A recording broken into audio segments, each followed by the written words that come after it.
شروع اللہ کے نام سے جو بہت مہربان اور نہایت رحم کرنے والا ہے۔ لاکھوں درود و سلام آپ صلی اللہ علیہ وسلم پر اور آپ صلی اللہ علیہ وسلم کی آل پر۔ ایک رات سلطان محمود غزنوی کو کافی کوششوں کے بعد بھی جب نیند نہیں آئی تو اپنے غلاموں سے کہنے لگتا ہے کہ کسی مظلوم پر آج کوئی ظلم ہوا ہے، تم لوگ گلیوں میں پھیل جاؤ اور اگر کوئی فریادی نظر آئے تو اسے میرے پاس لے آؤ۔ تھوڑی دیر بعد وہ سب واپس آ کر کہنے لگے، سلطان ہمیں کوئی بھی فریادی نہیں ملا، آپ آرام سے سو جائیں۔ سلطان کو جب پھر بھی نیند نہیں آئی تو وہ کپڑے بدل کر خود محل سے باہر نکلا۔ محل کے پچھواڑے میں حرم سیرا کے نزدیک انہیں کسی کی فریاد سنائی دی، اے اللہ، سلطان محمود اپنے مصاحبوں کے ساتھ محل میں عیش و عشرت کی زندگی گزار رہا ہے اور محل کے عقب میں مجھ پر یہ ظلم توڑا جا رہا ہے۔ سلطان نے کہا، کیا بات کر رہے ہو؟ میں محمود ہوں، میں تمہاری فریاد رسی کے لیے آیا ہوں، مجھے بتاؤ کیا ظلم ہوا ہے تمہارے ساتھ؟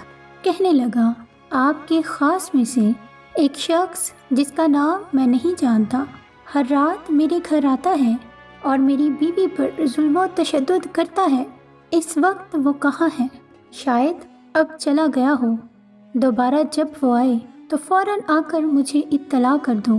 پھر سلطان نے محل کے دربان کو وہ شخص دکھایا اور کہا کہ جب بھی یہ دربار آئے اسے سیدھا میرے پاس پہنچا دو، اگر میں نماز کی حالت میں بھی ہوں تو پرواہ مت کرو۔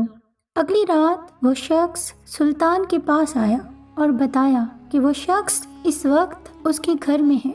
سلطان اسی وقت تلوار ہاتھ میں لیے اس شخص کے ساتھ چل پڑا۔ جب اس کے گھر کے قریب پہنچا تو اس سے کہا کہ گھر کے سارے چراغ بجھا دو۔ پھر اندھیرے میں اس کے گھر میں گھس کر اس شخص کا سر تن سے جدا کر دیا۔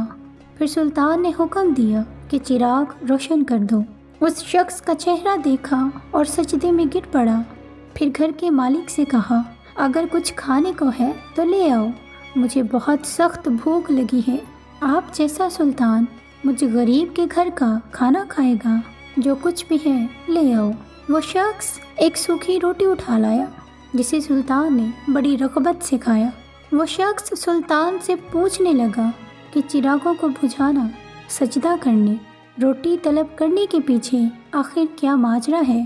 سلطان نے فرمایا، میں نے جب تمہاری داستان سنی تو سوچا کہ میری سلطنت میں ایسا ظلم کرنے کی ہمت صرف میرے کسی بیٹے کو ہو سکتی ہے۔